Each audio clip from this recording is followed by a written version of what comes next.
Have you personally felt that you were born in the wrong body? Or even just that your body doesn't align with how you really want it to be and how others perceive you? Personally, I'm very short, and so it affects the way other people see me. I get confused for a younger child. It also affects my weight and how I can move. I feel like a lot of people here can understand that feeling as well. And in order to combat the way we feel about our bodies and our insecurities, we often get haircuts. Men get shorter haircuts usually, often to show that they are more masculine, and women often style their hair or cut it in such a way to show that they are more feminine. There's also plastic surgery. Men often get hair implants, and women can get Botox and lip fillers to enhance their own perceived femininity. And even menopausal women will take estrogen to combat the effects of menopause if it is an effect that they do not want. Now, there's something that ties all of these things together, and that is the fact that they are all gender-affirming care. And now, as gender-affirming care becomes more normalized in our society, the various aspects of it, there's a certain group that cannot access it for whatever reason. Those are transgender people. Transgender people are often barred from receiving the gender-affirming care that is deemed medically necessary for them.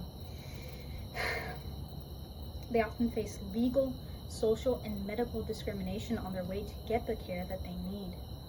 In fact, it can often end in violence.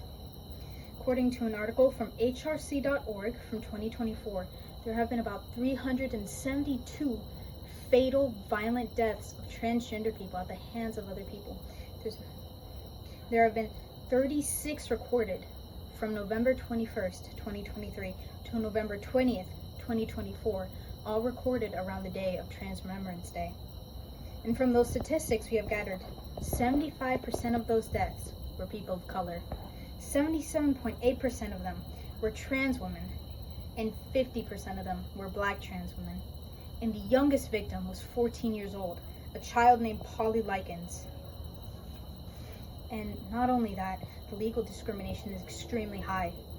According to translegislation.com, so far in the year 2025, there have been 116 anti-trans bills passed into law.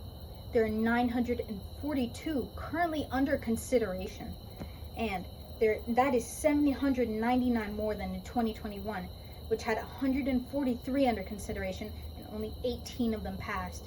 At the current moment, there's 130 bills being considered in the state of Texas. And that has devastating effects to the transgender community.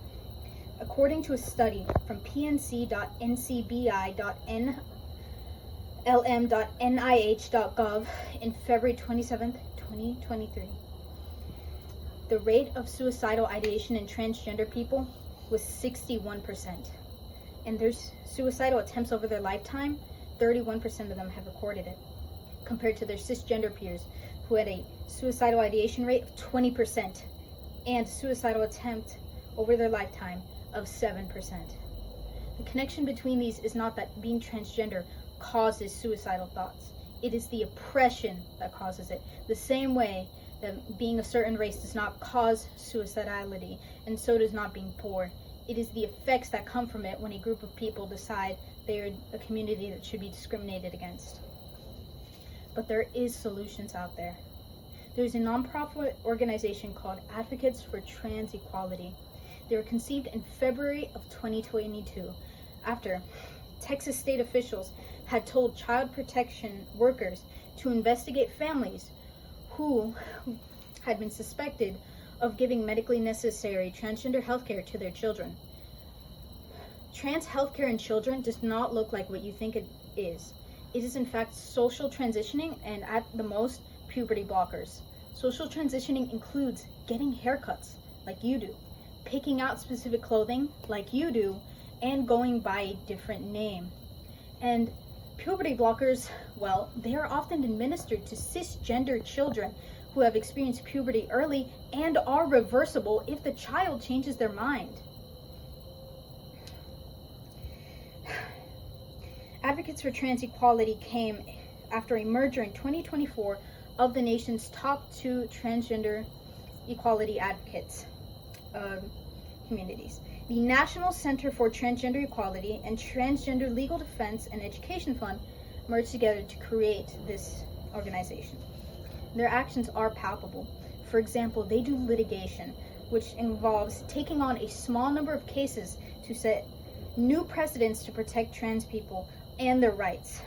Along with that, they also defend their intersecting identities, such as their race and ethnicity, their socioeconomic class, their geography, and along with that, they also take care of anyone's lack of access to benefits and services that could help them achieve the care and respect that they deserve. A few of their victories include they have expanded access to insurance coverage for healthcare, in which a lot of states have required some healthcare providers and insurance providers to not have to be able to cover transgender healthcare. And they have also changed policies to reduce the rates of violence in transgender people in jail, which looks like a lot of transgender people being sent to the jail with a gender identity they don't identify with. And this can end in assault, rape, and murder. So changing that is monumental in multiple people's lives. They have also removed name change and public bathroom barriers, which keeps transgender people from being unlawfully arrested for presenting as the gender they identify as.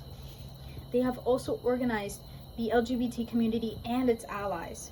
For example, they manage programs like state legislative engagement, which involves showing up to bill hearings in which they speak out for the transgender communities, hoping to either stop bills from attacking transgender people or help bills go forward that will protect transgender people.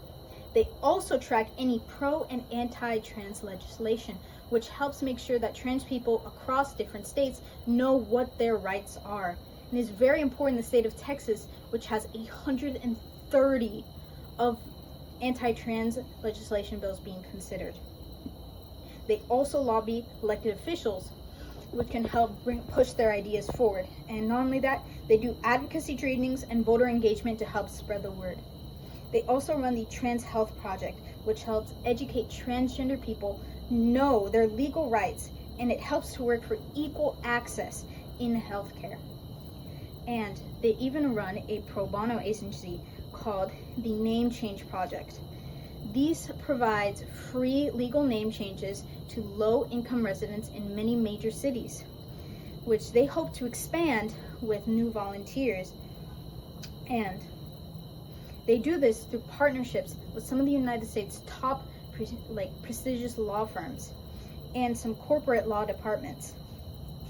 And you can help them reach that goal too. Through them, you can contact your senators. They have a page on their website that leads you to find out who your senators are and what state, and you can provide information to help identify yourself and your senators. And they even provide a template of a letter you can send to your senator or an email. And you can even personalize this template in order to make your story come across as more heartfelt. You can also go to their events, which are in person and online, which come with closed captioning for those who are immunocompromised or hard of hearing. Not only that, you can personally volunteer to join their board, which helps with financial assistance, strategical direction, and the assurance of legal compliance. The final thing you can do is simply donate, which helps support their pro bono legal programs and just any other programs that they have. Now, I'm feeling that some of you may have some form of objections to this. You may not have enough time, and as I said, you can donate, even a very small amount. If you don't have any money to spare, you can simply go to an event or watch their live stream. And not only that, you can vote, which is always free, and you can spread social support, which means letting other people know about issues in the transgender community and laws that are happening. And you may feel as if transgender people are somehow impeding on your religion, which is not true. No transgender person's goal is to end religion or somehow have their rights be over religion. A lot of trans people are religious. They come from a diverse background of religions. It has never been the goal to end religion. The goal is to live freely and safely. And there have been some nasty accusations of all transgender people being sexual predators, which is simply not true. If there is a very small minority of it, there may be that, but that does not apply to the whole. And in fact, from an article from PBS.org, 147 lawmakers were accused of sexual harassment or misconduct in 2017, or since 2017 actually. Does this mean that every single lawmaker in the United States is somehow a sexual predator?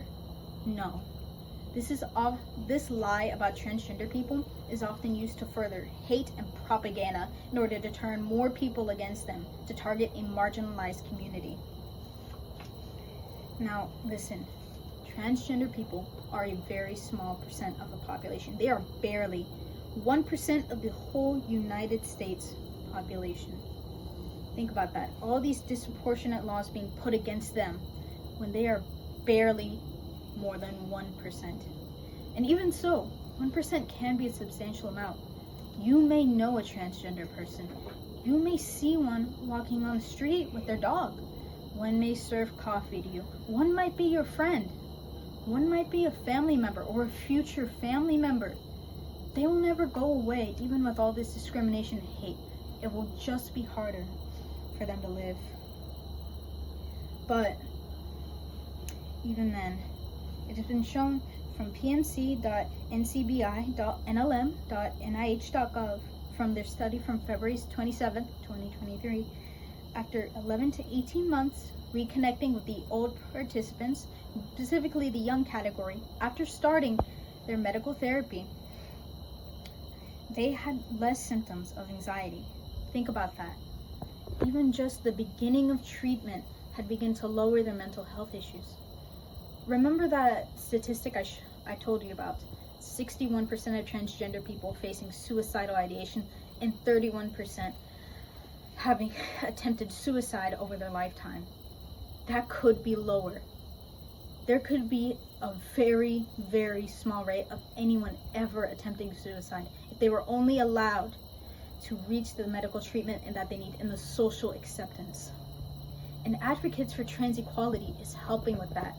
Their legal programs are fighting against anti-trans bills that are being proposed. They are setting new precedents. They are donating money to help people. And you could help them too. Think about that.